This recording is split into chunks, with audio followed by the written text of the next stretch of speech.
A sudden slap echoed through the coffee shop like a gunshot. Instantly, the chatter died inside the gilded rooster as everyone froze. On Jack Reynolds' cheek, a red mark began to flare right above the pale battle scar on his jaw. Yet he didn't react. He didn't raise his hand, and he didn't blink. Wearing a simple worn flannel shirt, he just stood there, cradling his 6-year-old daughter tightly against his chest. Across from him, a wealthy chief executive officer named Victoria Stanton stood panting, consumed by the rage that had driven her to hit him. She fully expected this man to tremble.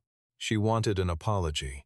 She wanted this exhausted single dad in his beat-up boots and his little girl with butterfly patches on her clothes to remember his place in her world. But Jack met her eyes with a quiet gaze so intense that the entire room seemed to shrink. Little Sophie clung to his collar, shivering as she whispered, "Daddy." Jack gently stroked her back. His hand moved in the slow, rhythmic pattern he had once used to comfort bleeding soldiers trapped in burning trucks overseas. Now he was soothing the one soul who held his entire heart. "I have got you, Bug," he murmured. Jack turned his attention back to the woman. "Are you finished?" he asked, his tone remarkably calm. For the first time, a shadow of unease crossed Victoria's face, though she could not explain it. She had no idea that this quiet father was not some defenseless stranger she could bully in public. She did not know that for 15 years, Jack had served in secret military zones that official records completely denied. She had no clue that high-ranking generals spoke of him with profound respect, or that combat survivors spoke in hushed whispers when they mentioned Sergeant Major. And she certainly did not realize that his true power lay not in his physical strength, but in his incredible self-control. Before we go any further, where are you joining us from? Let us know in the comments. If you believe in honor, patience, and the strength of a father's love, please like and subscribe to our channel. These moments show us that real power does not need to yell. It just holds its ground. Let us return to Jack's story. That morning in Austin started quietly with bright sunlight, sweet muffins, and a simple vow. Jack chose that specific corner table at the coffee shop because it offered a perfect view of the front door, the emergency exits, and the path to the restrooms. A soldier's training never really ends. With his back safely against the wall, he kept his shoulders loose to blend in, but his eyes constantly scanned the room. To the average bystander, he was just a hard-working single dad in his early 40s. He wore a simple flannel shirt, faded jeans, and boots scuffed from years of hard work. But another veteran would have recognized the signs immediately. They would have noticed his hands poised at the table edge, his steady breathing, and that quiet alertness. Opposite him, 6-year-old Sophie was happily making a mess of her blueberry muffin. She was dressed in a little denim jacket covered in colorful butterfly patches, bright pink sneakers, and socks that did not match. Jack had learned to let the little things go. Sophie was a sweet, strong-willed child, shaped by early tragedy. Her mother, Sarah, had passed away 3 years ago after a long, painful battle with cancer. That struggle had taken Jack's savings, his energy, and his entire understanding of suffering. Back then, Jack was a highly trained special operations soldier, sent into dangerous situations where failure was never an option. He had faced combat, sandstorms, and classified rescue missions. Yet, nothing in his training prepared him to watch his wife slowly fade away in a sterile hospital room, whispering a final wish for their daughter to keep smiling. So he walked away from that life. Jack hung up his uniform, packed his medals away, and moved to Texas. He dedicated himself entirely to a quiet life of school drop-offs, park visits, bedtime stories, and protecting his daughter's joy. On this particular morning, Sophie wanted hot chocolate. Jack agreed because she had slept peacefully all week without any bad dreams. She wanted the large sugary muffin too, and he gladly said yes. Sometimes, parents celebrate small, hidden victories. With her mouth full of muffin, Sophie asked if they could go play at the park next. Jack smiled, the tension temporarily leaving his weathered face. He teased her, saying she could go, only if she kept the food off her clothes. Sophie giggled, looking down at the crumbs on her jacket, and said, "Too late." "Time to make a deal," Jack answered. Her laughter brought a warmth to his heart that nothing else in the world could match. Around them, the coffee shop buzzed with wealthy tech executives, politicians, and business people talking loudly about their success. It was exactly the kind of busy, crowded space Jack preferred to avoid. There were too many distractions and too many people who cared only about status.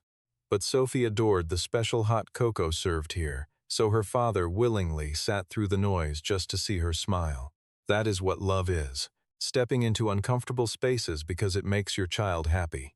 But then Victoria Stanton arrived. She did not just walk in, she took over the room. She was wearing a pristine designer pantsuit, dark glasses, and expensive heels that clicked sharply on the floor. Her anxious assistants trailed close behind. Following them was her massive bodyguard, Bradley Ford, whose alert posture gave away his military background. Victoria was the powerful 42-year-old leader of a massive aerospace manufacturing company that held major defense contracts. The media labeled her a visionary, while her staff knew her as ruthless. She simply viewed herself as unbeatable. On this day, she was in town to close a highly classified military deal worth billions of dollars. The minor delays had left her incredibly angry. "I do not care what the lawyers say." She barked into her phone as she brushed past other customers. "If they cannot agree on the terms by noon, fire them. I will not lose $3 billion just because someone found a conscience." When a young customer politely pointed out where the line began, Victoria merely glared at him over her sunglasses. "I earn more money in a heartbeat than you will ever see," she sneered. "Do not think standing near me makes you important." Embarrassed, the young man retreated. Jack watched the exchange silently, realizing how easily wealth can intimidate others. But he kept to himself. His years of experience had taught him that it was not his job to correct every rude person he encountered. His only mission was his daughter, his coffee, and their trip to the park. Determined to be helpful, Sophie decided to throw away her trash. She carefully carried her mug of cocoa, humming a quiet song as she walked. Jack kept a watchful eye on her. He calculated the distance to the bin, but then he noticed Victoria walking quickly, staring at her phone. They were on a direct collision course. Instantly, Jack's military reflexes took over. "Sophie, freeze!" His firm voice echoed across the quiet shop. Though Sophie stopped, Victoria stepped around the corner without looking up and crashed straight into the little girl. The mug shattered instantly on impact, spilling dark liquid all over Victoria's white designer shoes. Sophie tumbled backward, landing hard on the concrete floor. The sudden impact made Jack's heart seize with fear. The entire coffee shop went completely silent. Sophie sat there crying, surrounded by broken pieces and spilled drinks. Yet Victoria did not check on the frightened child. Instead, she stared down at her ruined footwear with absolute rage. Her expression twisted into pure anger. "You clumsy little brat," she yelled. Tears welled up in Sophie's eyes as she whispered an apology. "Do you know how expensive these are?" Victoria screamed, her loud voice echoing off the walls. "Where are your parents? Who lets a kid run around like an animal?" As she reached down to grab Sophie's arm, Jack intercepted her. He moved so quickly that no one even saw him leave his seat. Suddenly, he was standing right there, a protective shield of quiet strength between the billionaire and his precious little girl. He didn't push Victoria, and he didn't raise his voice. He just stood there, a quiet wall protecting his little girl. "Step back," he said. Startled, Victoria retreated half a step. For a brief second, some deep instinct warned her that she was playing with fire, but her ego quickly took over. She scanned his faded flannel shirt, worn-out boots, and cheap watch. Her assessment was instant, arrogant, and completely wrong. Just another poor, helpless nobody to push around. Keeping his gaze locked on the woman, Jack knelt down and gently scooped his daughter into his arms. Sophie hid her crying face in his neck, trembling with embarrassment. He cradled her head softly. "You're okay, sweetheart. Daddy's got you." Standing up, he looked Victoria dead in the eye. "You bumped into her because you were staring at your phone. Now you will lower your voice, apologize to my daughter, and leave." Victoria let out a harsh, bitter laugh. "Apologize to her? That wild little brat just ruined my $4,000 shoes." Jack didn't even blink. Shoes can be cleaned, children remember. The words hung heavily in the air. A customer looked down. The barista froze, sponge in hand. Nearby, the young kid she had insulted earlier quietly raised his phone to record. Victoria felt the mood in the cafe shift, and she despised it. They weren't looking at her with respect anymore. They were judging her. "Listen to me," she hissed. I am Victoria Stanton. I own people like you. I buy and sell corporations. I am here to sign a defense contract that would pay for your worthless life 10,000 times over. If you think some cheap cowboy and his poorly dressed kid are going to lecture me, you're insane. Sophie winced, burying her face into Jack. His breathing slowed, becoming dangerously quiet. Don't ever talk about my daughter again. Victoria stepped right into his space. Or what? The air in the room turned to ice. Jack didn't look angry, which made him terrifying. Angry men make noise, calm men make decisions. Or you'll regret it, he said softly, flushed with rage. Victoria snapped, I'll call child services. I'll tell them you threatened me, and have her taken from you before lunch. People like you always have something to hide, she sneered. In that moment, Jack decided to end this encounter once and for all. Not because of her petty insults. He had been threatened by dangerous men in languages she couldn't even pronounce. But she had threatened Sophie, his daughter, his late wife Sarah's final gift, and the sacred promise he made at her hospital bedside. Jack's heart rate dropped, his mind focused. Victoria was no longer an annoying stranger. She was a threat that needed neutralizing. You're finished talking, he said coldly. Get out. But a woman with her wealth had never faced a real boundary in her life. Her anger took over. Blinding rage made her reckless, and she slapped him across the face with all her strength. The sharp crack echoed through the quiet coffee shop. A metal milk pitcher slipped from a barista's hands, clattering loudly against the tiled floor. Gasps filled the room. Jack's cheek turned crimson and Sophie whimpered, but he didn't move an inch. That total stillness stunned everyone. They expected a fight or at least shouting. Instead, Jack stood there like a stone wall. Panting, Victoria stared at him, realizing with a chill that the heavy blow hadn't even shaken his posture. Then she saw the scar on his jaw and the complete lack of fear in his eyes. Are you finished? He asked quietly. His voice held no anger, just the cold finality of a door closing forever. Suddenly, the glass entrance burst open. Bradley Ford, a massive security guard, shoved through the crowd, hand reaching inside his coat. Ma'am, get back, he ordered. He glared at Jack. Put the kid down and back away, or I will drop you. Jack remained motionless. Bradley took 2 steps forward to enforce his threat. Then he saw the scar. Then he looked into those eyes.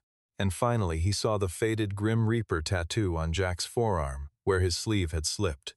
Bradley froze so fast his shoes squeaked on the floor, his face drained of color, and his hand dropped from his coat. For 8 years, Bradley had been haunted by a memory from Afghanistan, Kunar Province, a barren valley where his ranger unit was trapped for 14 hours. They were out of water, low on ammunition, with 2 men dying while the radio went dead. Back then, Bradley was young, cocky, and convinced that fear only belonged to the weak. By the 13th hour, he knew better. They were waiting to die when 4 shadows swept down the ridge. No sirens, no hesitation. Just Delta. They brought absolute judgment. Within 20 minutes, the valley fell dead, silent. The man who dragged Bradley's medic through heavy gunfire, taking 2 rounds to his armor without flinching, had turned under the moonlight, a scar on his jaw, a Grim Reaper tattoo, and eyes like ice. Command Sergeant Major Jack Reynolds, the ghost of Kandahar, a living legend spoken of with absolute reverence, gratitude, and fear. And now Bradley was standing just 4 feet away from him, having threatened to drop him. Terrified, Bradley slowly raised his hands. Sergeant Major, he whispered, his voice cracking. I'm sorry, I didn't recognize you. The shop fell so quiet you could hear a pin drop. Victoria stared, baffled. Bradley, what are you doing? He ignored her, keeping his eyes on Jack. Ma'am, apologize right now. Then we are leaving. Apologize? Victoria shrieked. Have you lost your mind? He threatened me. Bradley turned, and the sheer pity in his eyes made her take a step back. No, ma'am, he said. You threatened his child, then you slapped him. You work for me, she spat. Not anymore. Bradley took out his earpiece and let it fall to the floor. I quit. Victoria stood frozen, unable to speak. Bradley faced Jack again. Sergeant Major, please accept my apologies. I didn't know it was you. Jack looked at him calmly. You were doing your job. Bradley swallowed hard. No, sir, I was doing hers. That truth cut through the room like a knife, while phones recorded every second. This powerful billionaire had completely lost control of the very man she paid to enforce her will.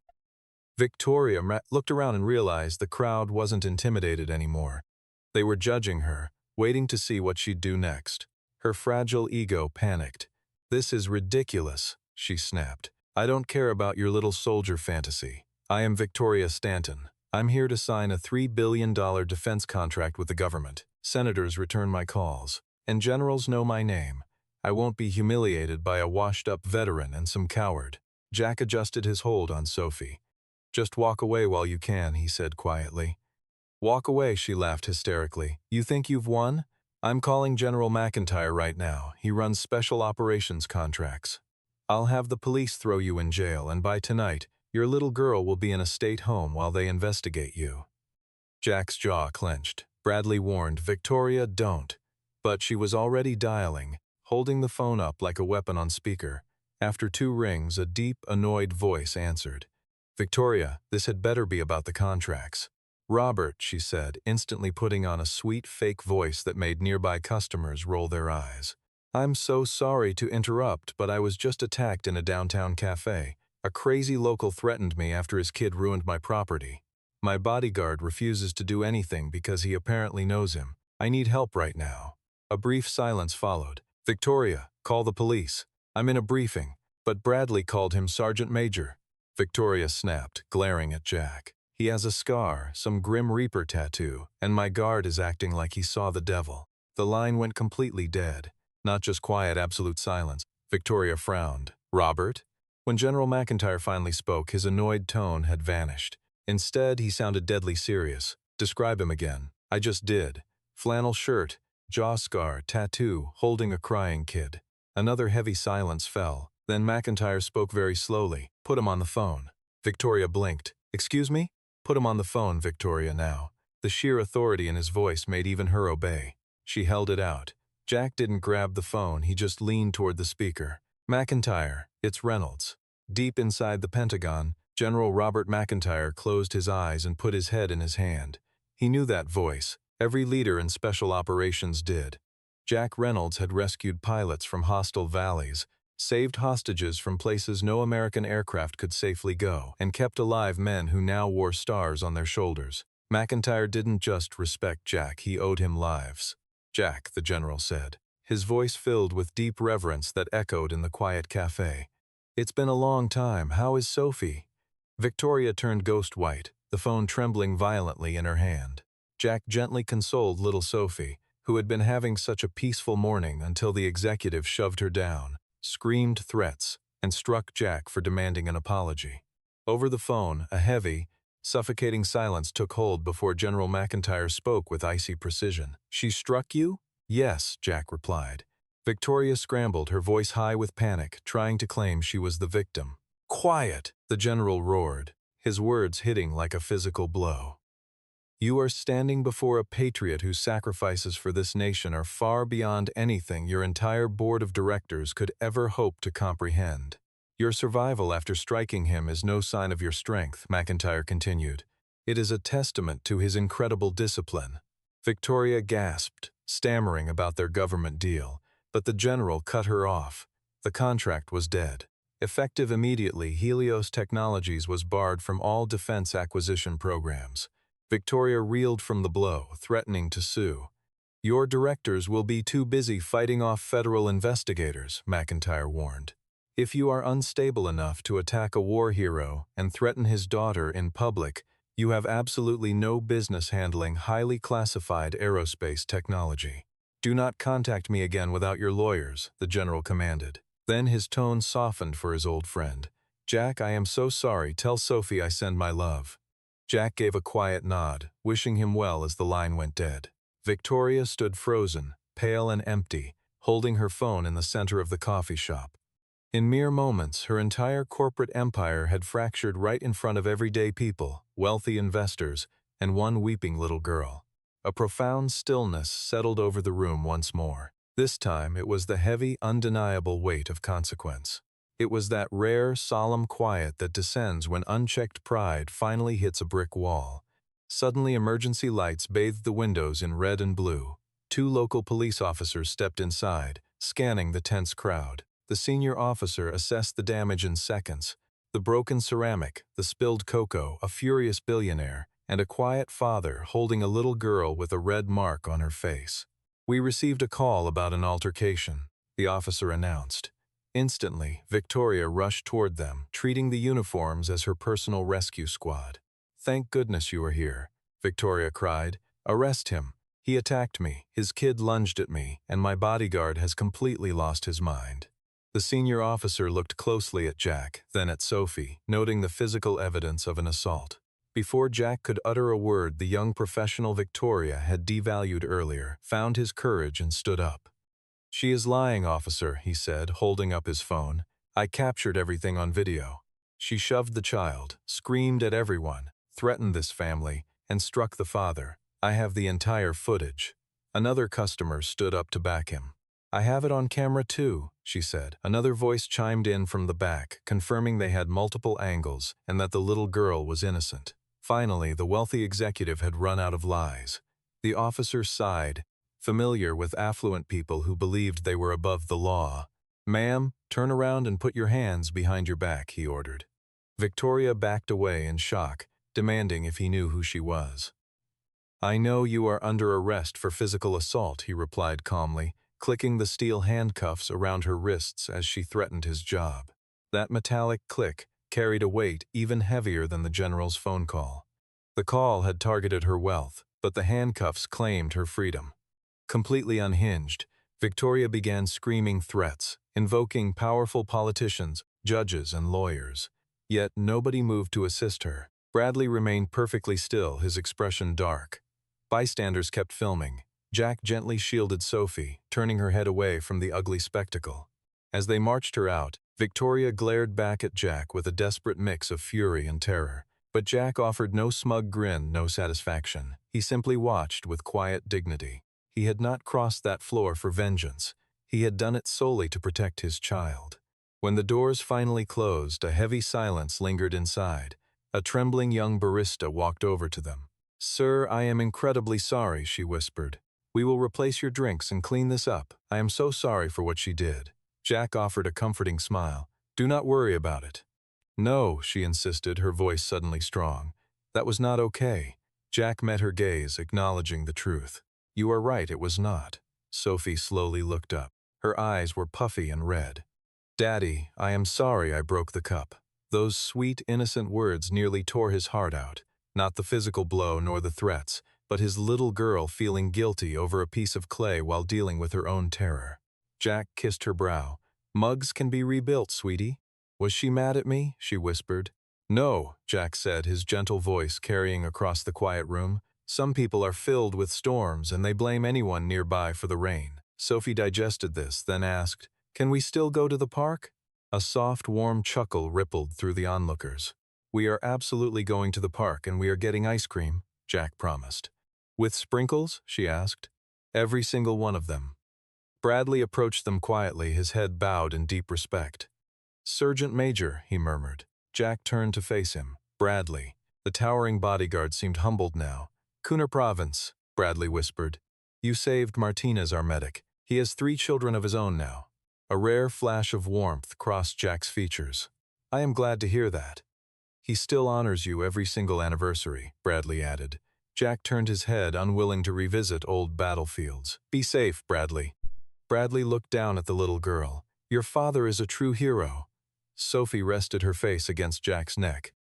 "I know," she whispered. The sweet simplicity of her response touched everyone in the room. As Jack carried her toward the exit, the young man who had recorded the video approached hesitantly. "Sir, I should have stepped in sooner."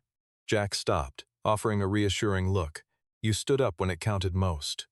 The young man nodded, finding peace in those words. Outside, the bright Texas sun washed over them, a warm contrast to the hostility they had left behind. As they stepped into the warm afternoon, Jack left the chaos behind, the shattered glass, the camera phones, and a crumbling corporate dynasty. But justice has a way of moving forward on its own. By midday, the video was sweeping across the internet. Initial headlines focused purely on the viral outrage of a wealthy executive attacking a devoted single father. But soon, the military community began recognizing Jack. Without sharing classified missions, they spoke of him with a deep reverence that shifted the entire narrative. They recognized a quiet elite warrior, a true legend. The headlines shifted to a veteran maintaining restraint while a CEO threatened his child, and a major military contractor losing a massive government partnership. By late afternoon, Helios stock was in freefall, sparking frantic board meetings. Directors who had ignored Victoria's cruel behavior while she made them rich suddenly found their morals when their investments tanked. Government investigators launched immediate inquiries. The Defense Department confirmed all future acquisition discussions with Helios were frozen, while her high-priced lawyers attempted to spin the assault as a misunderstanding. Millions of people watched the footage and saw the undeniable truth.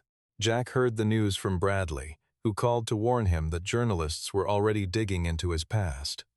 Jack's tactical instincts immediately kicked in: find cover, protect his daughter, and stay far away from the cameras. But later that evening, as Sophie quietly colored pictures at their kitchen table, Jack stood washing dishes and realized a truth far heavier than any battle he had ever fought.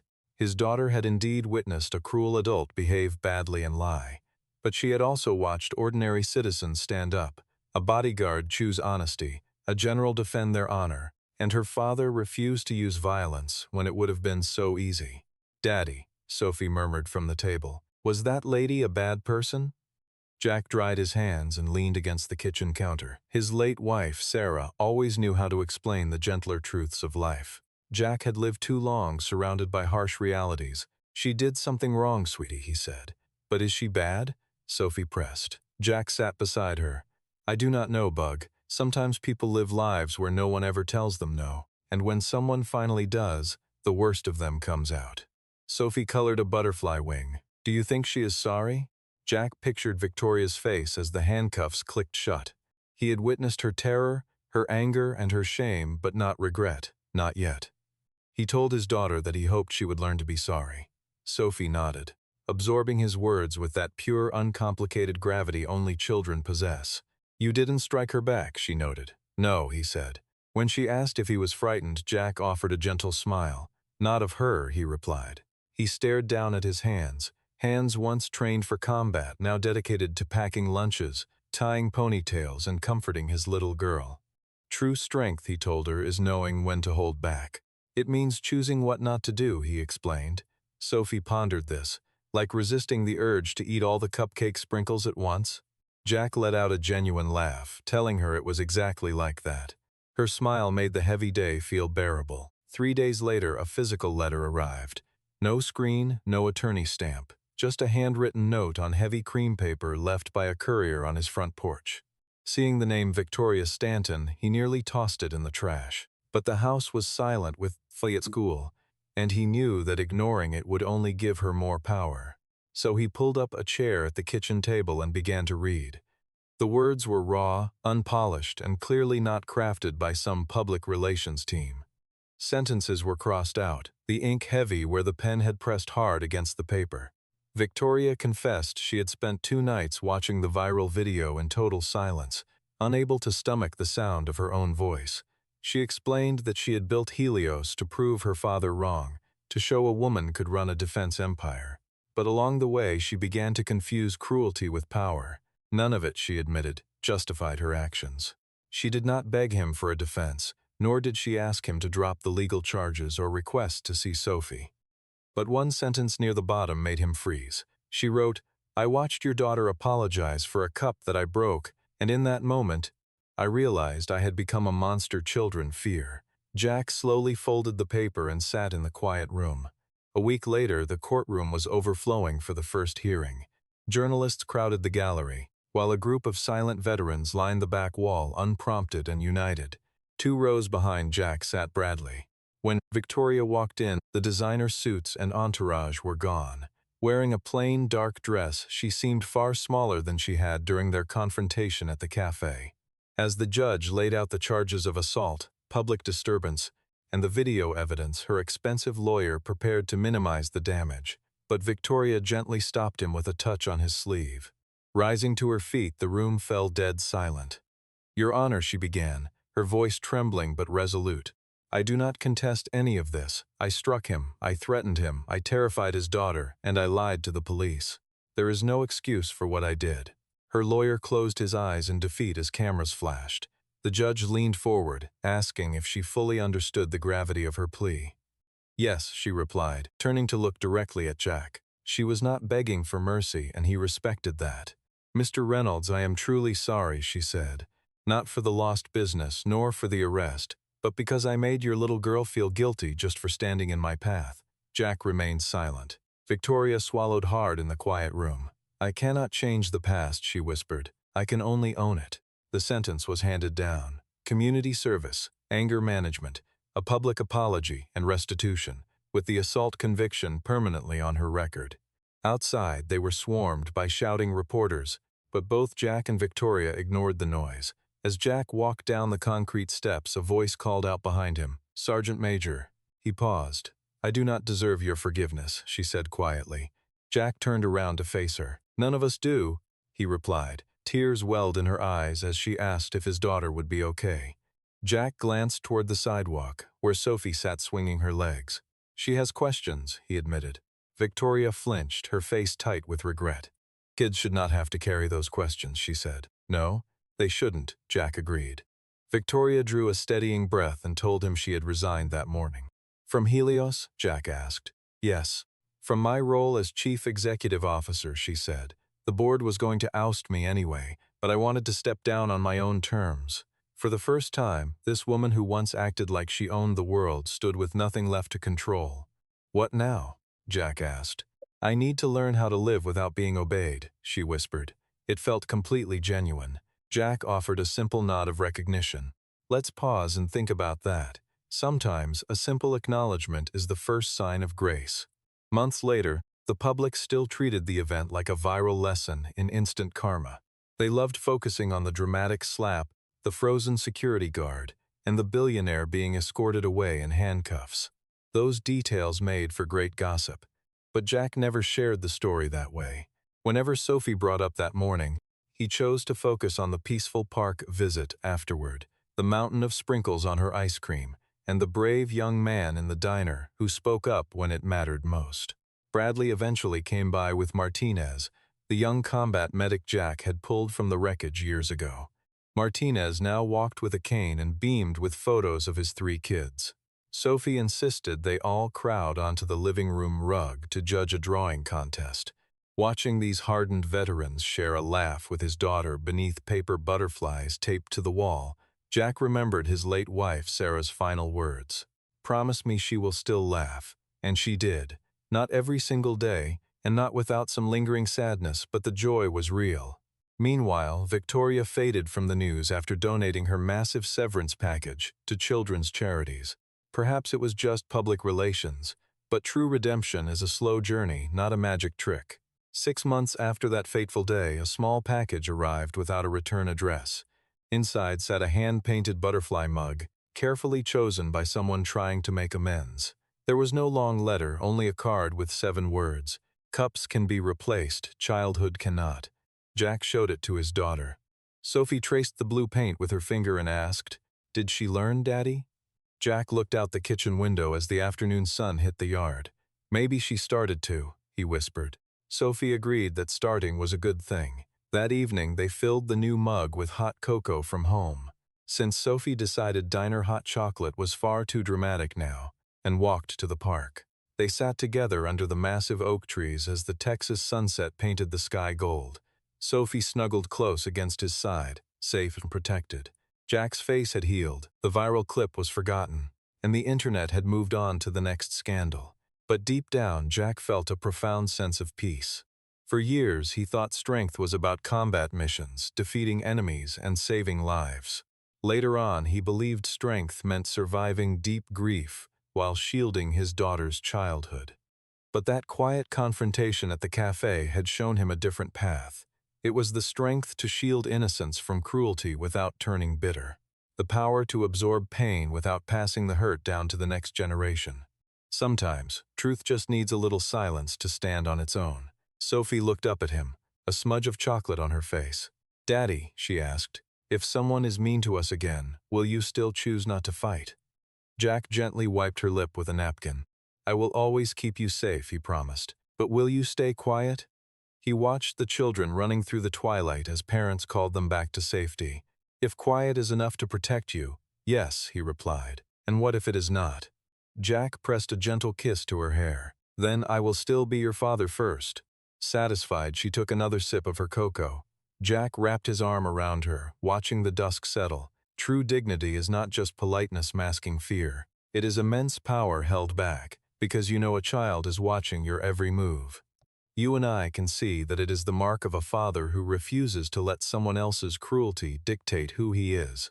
True grace remains long after the media circus departs, when the crowd stops demanding vengeance and starts looking for healing. That morning, an arrogant billionaire thought she was humiliating an ordinary man, but she actually struck a mirror. In the quiet that followed, everyone in that diner saw their own reflection.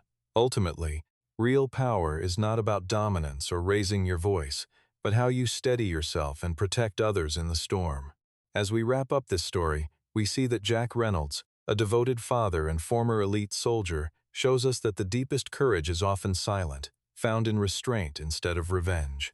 He had the lethal skills to destroy his adversary, yet he chose calm composure and the protection of his daughter's innocence. This journey reminds us that staying composed is not weakness. Grace is about choosing love over pain, and keeping our values intact under pressure sends a far more powerful message to the world than anger ever could. Every single day, we face quiet crossroads, moments where our love, patience, and courage are put to the test. How we choose to handle those trials defines who we are, showing those who look up to us what true strength looks like. So, ask yourself, when you are pushed to the edge, do you react, or do you find the strength to hold back? Let us know in the comments when quiet strength got you through. And if this story touched your heart, subscribe to join us for more journeys of hope, dignity, and courage.